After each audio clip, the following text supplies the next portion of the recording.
जनाब डॉक्टर तौसीफ आलम साहब, हमारे पुराने साथी नसीम आलम साहब जिला सदर किशनगंज, मुश्ताक शमसी साहब, शमीम अख्तर साहब, अलहाज सलीम साहब, शहरुल आलम साहब, मुखिया सफदर आलम साहब, मुखिया तौफीक आलम साहब, हाफिज नईमुद्दीन साहब, मोहतरमा सैयदा फलक साहिबा जो हैदराबाद से तशरीफ लाई हैं, जनाब इस्माइल अशरफी साहब, सैयद मजाजुल हक साहब, मिराज आलम साहब, अब्दुल हन्नान साहब, मोहम्मद शम्स गौरी साहब, मोहम्मद लईद साहब, सैयद हसन अहमद साहब और जनाब माजिद हुसैन साहब जो मजलिस इत्तेहादुल मुस्लिमीन के बहादुरगंज के इंचार्ज भी हैं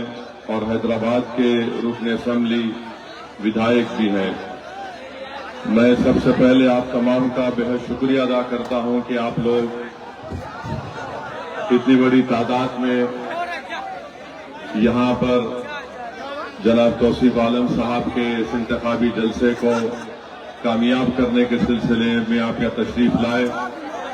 मैं दिल की गहराइयों से हमारी इज़्ज़तदार माँ और बहनों का भी शुक्रिया अदा करता हूँ जो एक बड़ी कसीर तादाद में आज यहाँ पर आई हैं। मैं उनका भी शुक्रिया अदा करता हूँ। मेरे अजीज दोस्तों और बुजुर्गों, आप जानते हैं कि पिछले 20 साल से बिहार की जनता ने नीतीश कुमार को मुख्यमंत्री बनने का मौका दिया।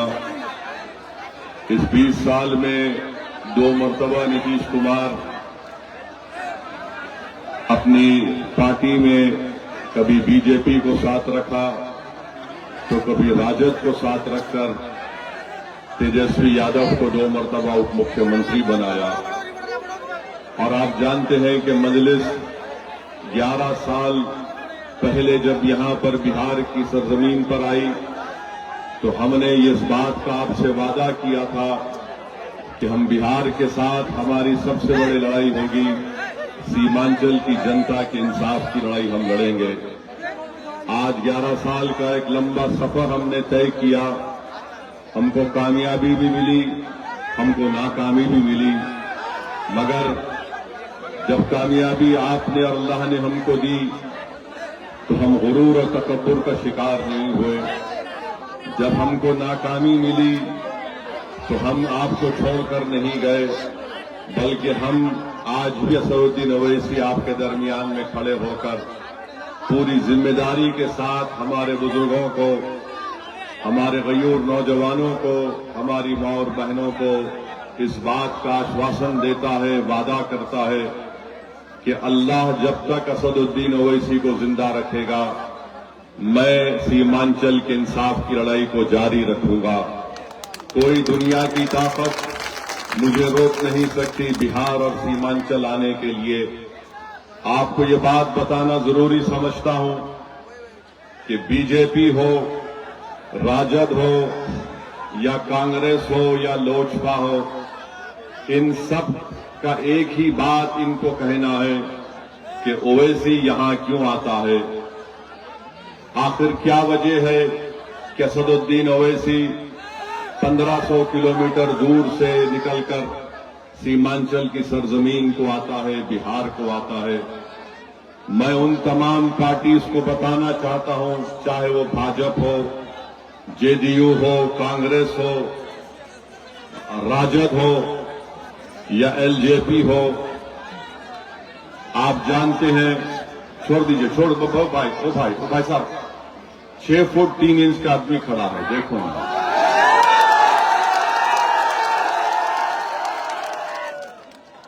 हमको देखो तो सुन लो बस थोड़ी देर के लिए। दूसरे हमारे सामने बहादुर ठहरे तो छोटे नजर आते, हमको सुन लो बस, देख लो। हम आपको बता रहे थे कि इन सबको इस बात की तकलीफ है कि असदुद्दीन ओवैसी यहां पर क्यों आता है। 15 साल राजद की सरकार रही, 20 साल से जेडीयू की सरकार है, नीतीश कुमार मुख्यमंत्री है। कभी बीजेपी के साथ, तो कभी तेजस्वी यादव के साथ और कांग्रेस के साथ है। बिहार में आज क्या हाल बनाकर रख दिया।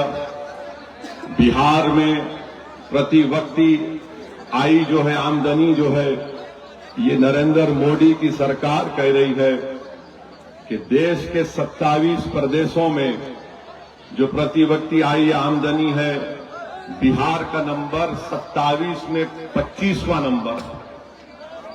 और मैं जिस प्रदेश से आता हूं, वहां पर प्रति व्यक्ति आय भारत में सबसे पहले नंबर पर है।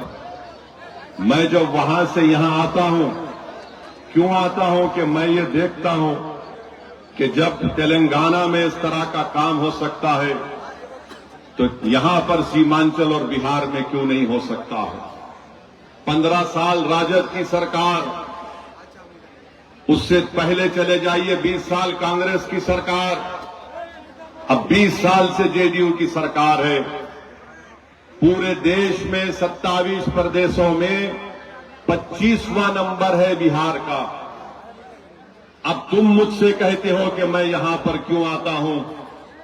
मैं इसलिए यहां पर आता हूं ताकि तुमको आईना दिखाऊं कि तुमने बिहार की जनता को कैसे बर्बाद करने की कोशिश की। फिर आप आ जाइए, हमारी मां और बहनें मेरी बात गौर से सुने।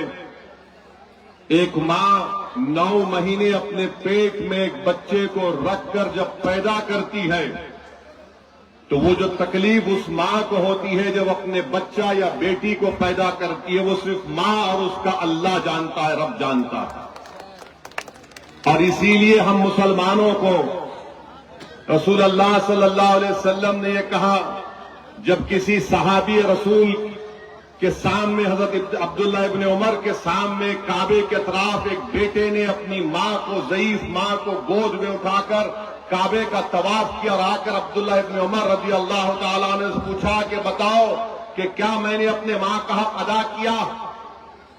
तो अब्दुल्लाह इब्न उमर जो फारूक आजम के बेटे, उन्होंने कहा कि तूने कुछ हक अदा नहीं किया अपनी मां का। जब तेरी मां तुझे जन्म दे रही थी तो तू उसकी इतनी तकलीफ को अदा नहीं किया। और वो मां को मैं बता रहा हूं, बेटों को बता रहा हूं, बिहार में जो शिशु मृत्यु दर है, यानी जब मां अपने बच्चे को पैदा करती है, भारत के 29 प्रदेशों में 27वां नंबर है बिहार का। सबसे ज्यादा बच्चे मर जाते हैं मां के पेट से पैदा होने के बाद। और ये तमाम राजद हो, कांग्रेस हो, लोजपा हो, बीजेपी हो, अब एक नई पार्टी है, सब बोल रहे हो ऐसी क्यों आया रे, इसका जिम्मेदार कौन है बताओ। फिर आप जानते हैं कि स्टंटेड बोलते हैं, यानी उसको हिंदी में बोलते हैं अविकसित बच्चे। क्या नंबर है बिहार का? 29 प्रदेशों में 27वां नंबर है। जो बच्चे बोलते हैं अंग्रेजी में वेस्टेड, बर्बाद बच्चे, बिहार का नंबर कितना? 29 में 27। कितने बच्चे जिनका वजन कम होता है, कि उसमें नंबर क्या है बिहार का? 29 में 27। 20 साल कांग्रेस की हुकूमत, 15 साल राजद लालू परिवार की हुकूमत, 20 साल नीतीश कुमार बीजेपी तेजस्वी की हुकूमत। और ये आंकड़े हैं मां और बहनों, जब आप 11 तारीख वोट डालने जाएंगे, आप जानते हैं कि बच्चे को अपने पेट में रखना, उसको पैदा करना, उस मां से पूछो जिसने 9 महीने पेट में अपने बच्चे को रख के पैदा किया, तो मालूम हुआ कि 4 दिन या 15 दिन के बाद उसका बेटा या बेटी मर गई।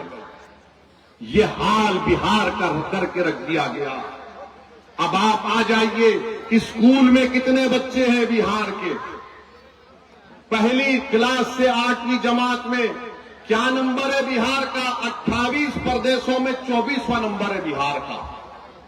और देश के प्रधानमंत्री नरेंद्र मोदी आकर लंबी लंबी फेंकते हैं कि भाइयों बहनों हम सुनहरा बिहार बना देंगे।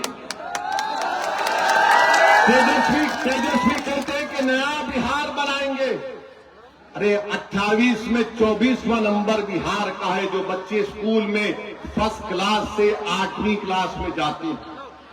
कितने बच्चे स्कूल छोड़ देते हैं बिहार में? उनका नंबर क्या है? 28 में 24, वह नंबर है बिहार का। अटेंडेंस कितने बच्चे स्कूल को जाते 6 और 13 साल में, बिहार का नंबर 17 है 27 में से।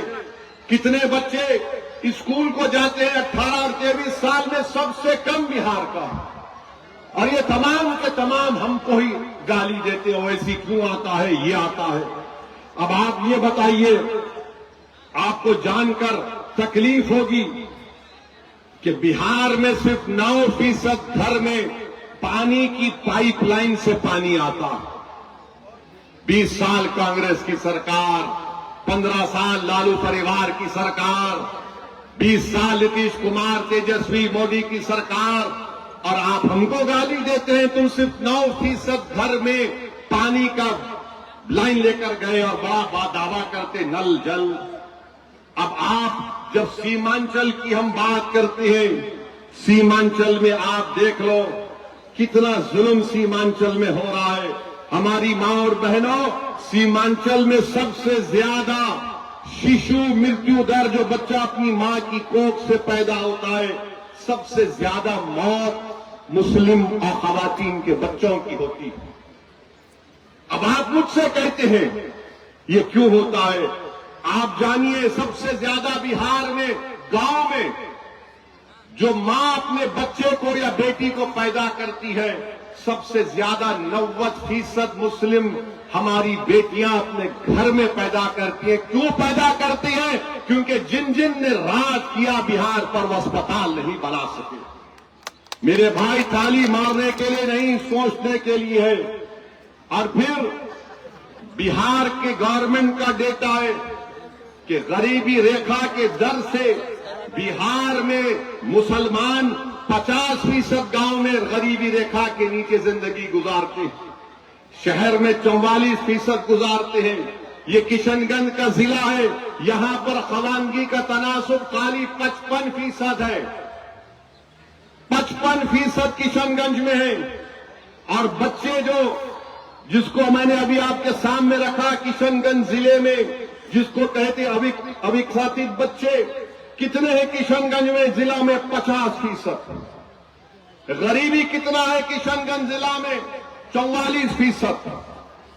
और कितना इलाका इस किशनगंज का जो सैलाब आता है, कटाव होता है, 55% इलाका जिले का सैलाब आता। और ये सब के सब हमको गाली देते हैं। अबे यार, तुम लोग इतने साल हुकूमत करे, 20 साल कांग्रेस ने किया, 15 साल लालू परिवार ने किया, 20 साल नीतीश कुमार, नरेंद्र मोदी, तेजस्वी यादव ने किया, और तुम हमको बोल रहे हो। मैं तुम्हारे मुंह पर ये फेंक रहा हूं, अगर गीरत है तो तुम बहादुरगंज या सीमांचल में वोट मांगने मत आओ। तुम लोग, तुमने धोखा दिया इस जनता को, तुमने धोखा दिया इस जनता को। और आज हमको बोलते हैं कि क्यों आ रहे हैं? इसलिए आ रहे हैं ये नाइंसाफी को खत्म करने के लिए। हम कब तक तुमको वोट डालकर हमारे माओ जो बच्चे पैदा करते हैं उनकी खबरों पर तुम अपने इक़्तिदार के महल तामीर करोगे? हमारा बच्चा बेटी स्कूल को नहीं जाता, उनका मुस्तकबिल बर्बाद हो गया। अब अगर तुम्हारी औलाद का बेटा मुख्यमंत्री बनेगा, ये नहीं हो सकता है भाई। ये लड़ाई बराबरी की है, ये लड़ाई सम्मान की लड़ाई मजलिस इत्तेहादुल मुस्लिमीन लड़ रही है। सीमांचल के इंसाफ की लड़ाई मजलिस इत्तेहादुल मुस्लिमीन लड़ रही है। ये बात बताने के लिए असदुद्दीन ओवैसी आज आपके दरमियान में आया है। और हम आपसे वादा करके जा रहे हैं कि इंशाअल्लाह ताला, अब आप देखिए, सीमांचल की हम बात कर रहे थे ना, आपने नरेंद्र मोदी को सत्ता दी, 3 मर्तबा प्रधानमंत्री बनाया, नीतीश कुमार को सत्ता दी, 20 साल मुख्यमंत्री, आपने लालू परिवार को सत्ता दी, 15 साल मुख्यमंत्री, 20 साल में 2 मर्तबा तेजस्वी मुख्यमंत्री। अब बताओ सीमांचल में क्या किया? सीमांचल में क्या किया और पटना में क्या किया? आप देख लो, पटना में एम्स है, पटना में IIT है, NIT है, NIFT है, NLU है, PMCH है, NMCH है। राजगीर और गया में IIM है, सेंट्रल यूनिवर्सिटी है, नालंदा यूनिवर्सिटी है, बिहार पुलिस अकादमी है। और सीमांचल में क्या है? एक किशनगंज में अलीगढ़ मुस्लिम यूनिवर्सिटी का टीन और एस्बेस्टस के शेड पर चलने वाला एक सेंटर है। यानी जो कुछ होगा उधर होगा। और पटना से सीमांचल की दूरी 300 किलोमीटर की है। ऐ दिल्ली और पटना में बैठने वालों, इख्तिदार पर बैठकर सीमांचल की जनता से जुल्म करने वालों, तुम इतना सब बना दिए पटना और राजगीर में, तो सीमांचल ये इंसानों की बस्ती है। यहाँ पर हिंदू भी है, मुसलमान भी है, दलित भी है, सब है यहाँ पर। आखिर क्यों तुमको सीमांचल से इतनी नफरत है? बताओ क्यों तुमको नफरत है? इतना सब तुमने बना दिया। क्या क्या बना दिया तुमने पटना में? मोदी को 3 मरतबा प्रधानमंत्री बनाया तो मोदी का दिल अटका हुआ रहता अहमदाबाद में। लालू परिवार को मुख्यमंत्री बनाया तो उनका दिल अटका हुआ एक ही बेटे में। नीतीश कुमार को मुख्यमंत्री बनाया तो उनका दिल अटका हुआ राजगीर में। अब बताइए क्या होगा सीमांचल का फिर? और फिर बीजेपी क्या बोलती है? सीमांचल में घुसपैठी है, सीमांचल में घुसपैठी है। हमारे शेरशाहवादी भाइयों को कहते हैं, वो उनका एक मिनिस्टर आकर कहा बढ़िया बढ़िया लोगों को घुसपैठी कह दिया। नरेंद्र मोदी की सरकार के मंत्री शेरशाहवादी बढ़िया जबान बोलते हैं, मगर बढ़िया इंसान भी है वो। तुम इस तरह की इल्जाम सीमांचल की जनता पर नहीं लगा सकते। घुसपैठी, अरे घुसपैठी आ रहा तो मैं गृह मंत्री हूं देश का, या तौसीफ आलम प्रधानमंत्री है देश का। तुम्हारी नाक के नीचे अगर कोई आ रहा है तो तुमको इस्तीफा देना पड़ेगा। तुम सीमांचल की जनता पर इस तरह का इल्जाम नहीं लगा सकते। तुम सीमांचल में क्यों नहीं काम करवाया बताओ? इतना सब तुमने पटना राजगीर में खोल दिया, सीमांचल में क्या खोला? तो बोलेंगे एयरपोर्ट खोला। अब वो लड़ के खोलना पड़ा। अब हमारे भाषण के बाद लोग बोलेंगे वैसे तू क्या करेगा? मेरे भाई, मैं तुमको कह रहा हूं, सीमांचल चांद पर नहीं है, सीमांचल बिहार में है। और हम ये करना चाहते हैं कि सीमांचल में एक फास्ट ट्रैक, एक ट्रेन चले दिल्ली सीमांचल से। किसको नहीं आ रहा आवाज?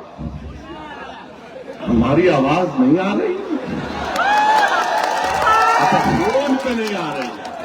ना कोई फोन नहीं लगेगा, सिर्फ कनेक्शन ओवैसी से पैदा हो गया, कोई फोन नहीं। अब कोई लगा, खाली हमारी आवाज चलेगी। तो ट्रेन चलना चाहिए दिल्ली सीमांचल, एक रेल लिंक चाहिए। और दिल्ली पटना किशनगंज अरारिया वंदे भारत चलना चाहिए। अच्छा, फैक्ट्री क्यों नहीं लगती?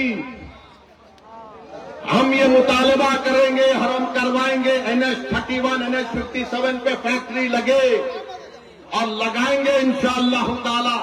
और हम सीमांचल में, सुनो, सीमांचल में 100 से ज्यादा कम्युनिटी क्लिनिक का मुतालबा करेंगे और बनाएंगे इंशाअल्लाह ताला। जहां पर डॉक्टर दवा नहीं है, इंतजाम करेंगे। सरकार में आएंगे, सरकार को दबाएंगे, इलाज करेंगे सरकार का, ताकि सीमांचल की जो गरीबी का खात्मा हो सके इंशाअल्लाह ताला। और फिर हम लड़ेंगे 3000 करोड़ रुपए लेकर, कोसी का जो वो नदी का एम्बैंकमेंट है उसको मजबूत किया जाएगा।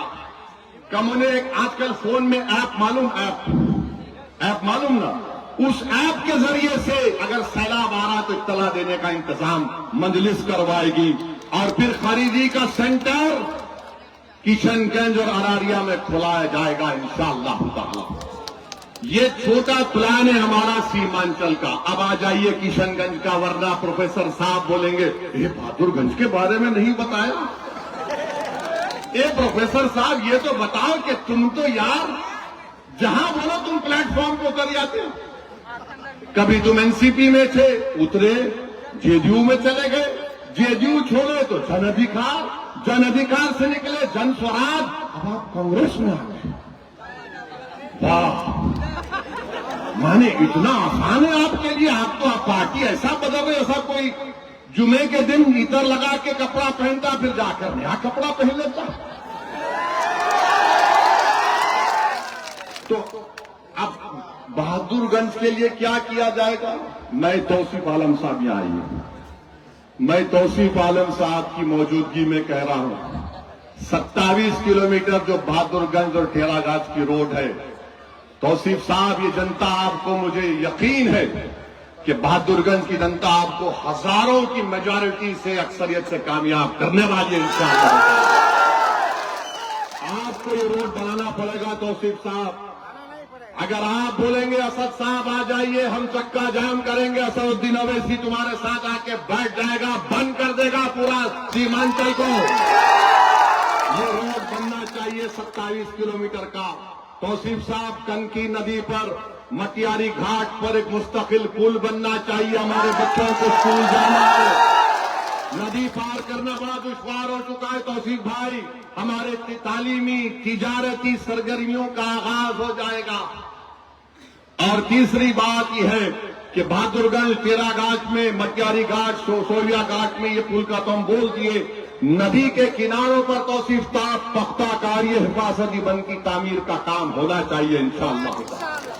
ये लड़ेंगे हम और ये काम कराएंगे। हेल्थ सेंटर बहादुरगंज और टेरागाछ में डॉक्टर और दवा नहीं है, जो डॉक्टर को नौकरी है और आ नहीं रहा है, मेरे पास बहुत बड़ी दवा है, याद रखो, जिसका नाम तौसीफ आलम है। आना पड़ेगा, बैठ के गरीबों का इलाज करना पड़ेगा। और हम आपको बताना ये भी चाह रहे हैं कि बीजेपी और जेडीयू क्या क्या उन्होंने नहीं किया, कितना बर्बाद कर दिया देश को, किस तरह से नफरत को आम कर दिया। आपको ये बात समझना है कि आज लोजपा का कैंडिडेट यहां पर है, बताओ, वक्फ का कानून इन्होंने बना दिया, और ऐसा वक्फ का कानून बनाया कि मस्जिद, दरगाह, खानका, कब्रिस्तान सबको भाजपा और जेडीयू छीन सकता है।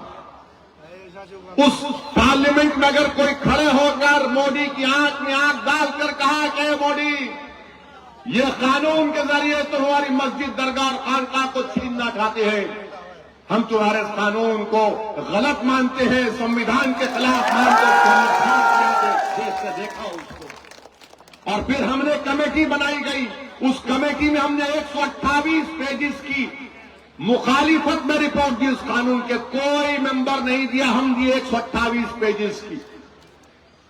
45 तरमीमात थे, उसको रिपोर्ट में लिख कर दिया, कभी इंटरनेट पर जाकर देखो, पढ़ो उसको। सुप्रीम कोर्ट को हम गए हमारे नाम से, आज भी हमारी लड़ाई जारी है। मेरे अजीज दोस्तों और बुजुर्गों, बीजेपी, नीतीश कुमार, ये 20 साल में बिहार को और सीमांचल को बर्बाद करके और नाइंसाफी करके यहां की जनता को परेशान कर रहे हैं। इनके पास कुछ नहीं है। अमित शाह के सीमांचल में बोलेंगे घुसपैठी, घुसपैठी, घुसपैठी। इलेक्शन कमीशन ने 65 लाख नाम निकाले तो सीमांचल में सिर्फ 2 घुसपैठी निकले, और वो भी अल्पसंख्यक समाज के नहीं है, 2 निकले। और बीजेपी वाले बोलते ओवैसी घुसपैठी है, ओवैसी घुसपैठियों को ला रहा है। सुनो, शेर चूहों का इलाज नहीं करता, बड़े बड़ों का इलाज करता। आप बताइए क्या क्या हो रहा है देश में। अब आ जाइए, हमको राजद है, राजद के नेता ने कहा कि अगर हमको सत्ता मिलती है तो हम हर घर में नौकरी देंगे। बोला ना, कितना घर है बिहार में बताओ, बिहार में कितना घर है मालूम आपको? 2,75,00,000। कितना घर है? 2,75,00,000, यानी 2,75,00,000 जनता को नौकरी देना पड़ेगा ना। भारत सरकार के पास कितना नौकरी है? भारत सरकार के पास कितना गवर्नमेंट में नौकर है मालूम आपको? पूरा भारत सरकार के पास 55 मंत्रालय हैं, नौकर कितने हैं? 30,50,000। पूरे भारत सरकार में नौकर है 30,50,000। और तेजस्वी बोलता है कि बिहार में 2,75,00,000 लोगों को नौकरी दे देगा। अरे भाई, क्या कंपटीशन चल रहा है तुम में मोदी में लंबा लंबा फेंकने का? अच्छा, अभी अगर 2,75,00,000 लोगों को नौकरी देते भी है, समझिए, मान लिया, वरना बोलेंगे ओवैसी तेरा क्या। ठीक है, चलो, एक आदमी को तो कम से कम 25,000 देना पड़ेगा तनख्वाह, 25,000 देना पड़ेगा ना। अब 25,000 का अगर आप लगा लिए 2,75,00,000 तो करीब 8,28,000 करोड़ रुपए होंगे। कितना होगा? 8,28,000 करोड़ रुपए। और बिहार का कुल बजट कितना है? 2 लाख करोड़, 2 लाख करोड़। तो मालूम हुआ कि ये बोल रहे हैं कि मोदी फेंक सकते तो मैं उनसे आगे फेंकूंगा। याद रखो तेजस्वी, सीमांचल की जनता बड़ी बाशऊर है, इतनी भोली भाली नहीं है। ये गरीब जरूर है मगर झूठे को और सच्चे को पहचानने वाले हैं। आप बताइए बिहार का बजट 2 लाख करोड़, अगर 2,75,000 लोगों को नौकरी मिलेगी, 2,75,00,000, 2 करोड़, तो उसका बजट होगा 8,28,000 करोड़ रुपए। क्यों ऐसा बोलते मेरे भाई? और तुम हमारे विधायक को बोलते ये पढ़ा लिखा नहीं है। ये सबसे काबिल आदमी है, ये सबसे ईमानदार आदमी है। ये जिस पार्टी में रहा उसका वफादार बनकर रहा। और हमने इनका नाम कब ऐलान किया? चुनाव से पहले नहीं, 4 महीने पहले अप्रैल में आकर किया था बहादुरगंज में कि तौसीफ आलम मजलिस का उम्मीदवार होगा। मेरे अजीज दोस्तों और बुजुर्गों, तो ये जो कंपटीशन हो रहा है लोगों को बेवकूफ बनाने का, इसमें आप मत पड़िए। जो हमने आपके सामने रखा सीमांचल के लिए, ये चीजें हम हासिल कर सकते हैं। और जो लोग गठबंधन की बात कर रहे हैं, मैं उनसे पूछना चाह रहा हूं कि तुमने गठबंधन में मल्ला वीआईपी पार्टी को लिया, तुमने गठबंधन में मल्ला वीआईपी पार्टी को लिया और उसने इलेक्शन से पहले तेजस्वी के बाजू बैठकर कह दिया कि हम उप मुख्यमंत्री होंगे, मल्ला का बेटा उप मुख्यमंत्री होगा। मैं सलाम करता हूं मल्ला बरादरी को जो बिहार में 3 और 3.5% के दरमियान में है। मैं 17% हमारे भाई बहनों से, अल्पसंख्यक समाज से पूछना चाह रहा हूं, मेरे भाई तुम कब अपनी जबान को खोलोगे? तुम कब तक सिर्फ असदुद्दीन ओवैसी को गाली दोगे? तुम कब तक मजलिस को बदनाम करने की कोशिश करोगे? याद रखो, मजलिस सीमांचल के घर घर में पहुंच चुकी है। मजलिस सीमांचल के नौजवानों, बुजुर्गों के और मां और बहनों की दुआओं में शामिल हो चुकी है। तुम्हारी गाली और तुम्हारी झूठ से फर्क पड़ने वाला नहीं है। इस सरजमीन पर इनकलाब लिखा जा चुका है और इनकलाब आएगा इंशाअल्लाह ताला। तुमने मजलूमों को दबाया, अब वही गरीब का बच्चा खड़ा होकर इंशाअल्लाह ताला क़यादत करेगा। मैं बहादुरगंज केरागाछ में खड़े होकर कह रहा हूं, क्या तुमको तौसीफ आलम के बाप का नाम मालूम है? क्या तुमको तौसीफ आलम के वालिद का नाम मालूम है? अब मैं तुमसे कह रहा हूं, जब एक मल्ला का बेटा उप मुख्यमंत्री बन सकता है तो क्या जमशेद आलम का बेटा मुख्यमंत्री नहीं बन सकता? क्या आदम का बेटा मुख्यमंत्री नहीं बन सकता? क्या मोहम्मद का बेटा मुख्यमंत्री नहीं बन सकता? क्या अबू बकर का बेटा, उस्मान का बेटा, उमर का बेटा, अली का बेटा मुख्यमंत्री नहीं बन सकता? क्या फातिमा का बेटा मुख्यमंत्री नहीं बन सकता? बन सकता है, मगर शर्त यह है कि आपको इत्तेहाद को मजबूत करना पड़ेगा। अगर आप ये डर डर कर सोचते रहेंगे कैसा अगर होगा, मेरे भाई हम आपके ख्वाबों को पूरा करेंगे इंशाअल्लाह ताला। अल्लाह हमारे साथ देगा और अल्लाह हमको कामयाब और कामरान करेगा। लोग ये बोलते हो वैसे ही तुम यहां क्यों आए? अरे मैं यहां पर आपको मुख्यमंत्री, आपको ताकतवर बनाने आया। अगर अख्तरुल ईमान अब्दुल रशीद सिद्दीक का बेटा नहीं बन सकता, बन सकता। जब 3.5% वाला कहता है कि मल्ला का बेटा बनेगा तो 17% का हर नौजवान, हर मां बोलेगी मेरे बेटे को क्यों नहीं बन सकता? मेरा बेटा भी बन सकता है, मेरी बेटी भी बन सकती है। अब ये हम जब बात करते हैं तो इन सबको पेट में दर्द शुरू हो जाता है। ये क्या बात कर रहा है? बराबर हिस्सेदारी की बात होगी, सम्मान की बात होगी। तो आपसे अपील करने आए हैं कि 11 तारीख के दिन बहादुरगंज में हम आपसे गुजारिश कर रहे हैं कि अपना एक कोट बहादुरगंज के विकास के लिए, सीमांचल के इंसाफ के लिए और सामाजिक न्याय बिहार में हासिल करने के लिए हम आपसे अपील कर रहे हैं कि आप मजलिस इत्तेहादुल मुस्लिमीन के उम्मीदवार को कामयाब करें। मेरे भाई 20 साल नीतीश कुमार के, मोदी और तेजस्वी के साथ, 15 साल लालू परिवार को इख्तिदार मिला, कांग्रेस को 20 साल मिला। एक मर्तबा आप पूरी ताकत के साथ मजलिस को मजबूत कर दीजिए। और मैं आखिर में हमारे अंजार नईमी साहब को भी अपनी तरफ से सलाम अलैकुम बोलना चाहता हूं। अंजार नईमी साहब, मेरा दिल आज भी साफ है। मेरी लड़ाई तुम्हारे से नहीं अंजार नईमी, मेरी लड़ाई उन लोगों से है, उन जालिमों से है जिन्होंने जनता के ख्वाबों को चुकनाचूर करने की कोशिश की थी। मेरी लड़ाई तुम्हारे से नहीं अंजार नईमी, मेरी लड़ाई उन जालिमों से है जिनके दिल फरेब झूठी बातों को तुमने तस्लीम कर लिया।